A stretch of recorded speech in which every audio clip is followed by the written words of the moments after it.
Welcome to my channel competitive Sadhana. Friends, మీరు మన ఛానల్ని ఫస్ట్ టైం విజిట్ చేస్తున్నట్లయితే మన ఛానల్లో ఉన్నటువంటి కంటెంట్ చూడండి. జెన్యూన్ అనిపిస్తే మన ఛానల్ని సబ్స్క్రైబ్ చేయండి అండ్ మీ ఫ్రెండ్స్తో షేర్ చేయండి. ఫ్రెండ్స్, ఏపీ మెగా డిఎస్సి 2025కి సంబంధించి ఒక ముఖ్యమైనటువంటి విషయం ఏంటంటే, ఈ యొక్క నార్మలైజేషన్ మీద కేసు పడింది అని చాలామంది ఆందోళనకు గురవుతూ ఉన్నారు. ఈ నార్మలైజేషన్ అనేది ఏంటంటే ఇప్పుడు కొత్తగా వచ్చింది కాదు ఫ్రెండ్స్. ఏంటంటే దాదాపు అది ఒక 10 సంవత్సరాలుగా అనేక ఎగ్జామ్స్లో నార్మలైజేషన్ అనేది ఇంప్లిమెంట్ చేస్తున్నారు.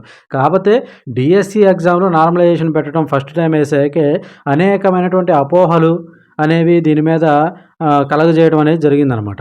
సో ఇంకోటి ఏంటంటే, ఇప్పుడు నార్మలైజేషన్ అనేది ఇప్పుడు కొత్తగా కేసు వేయటం వల్ల పెద్దగా ప్రభావం అనేది చూపించకపోవచ్చు. ఎందుకంటే ఆల్రెడీ మనకు అప్లికేషన్లో నార్మలైజేషన్ చేస్తామనేది మనకి మెన్షన్ చేశారు.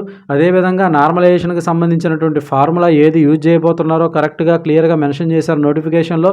ఆ నోటిఫికేషన్ అంతా మనం చదువుకున్నాకే సో అప్లికేషన్ అనేది మనం అప్లై చేస్తున్నాము అంటే నోటిఫికేషన్ మనం క్లియర్గా చదువుకున్నామంటే మనం దానికి విల్లింగ్గా ఉన్నట్లే. సో నోటిఫికేషన్ క్లియర్గా చదువుకున్నాము, అప్లై చేశారు, ఈ ఎగ్జామ్ రాశారు, తీరా చివరిగా ఫలితాలు వచ్చే టయానికి నార్మలైజేషన్ మీద కేసులు అంటే ఇవన్నీ పెద్దగా ప్రభావం చూపకపోవచ్చు అని నేను అభిప్రాయపడుతున్నాను.